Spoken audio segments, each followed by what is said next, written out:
How to trim video for Instagram story. Hey guys, welcome back to our channel. Let's get started. First thing first, launch your application, get logged into your account. Now let's go ahead and add a video and trim it. For that, tap on the plus icon. Make sure that you are on this Reel tab, and let's go ahead and select a video. Now, first of all, you have to tap on Edit Video at the below page.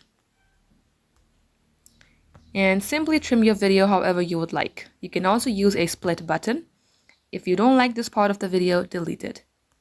Once you're satisfied with this video, tap on this drop-down menu. Swipe into your left, then tap on this download button. Once done, tap on Save to Camera Roll. Now once this video has been saved to your camera roll, wait for this to load.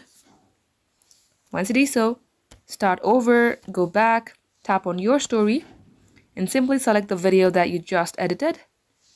And now tap on your story. Just like so guys, this is how easy it is.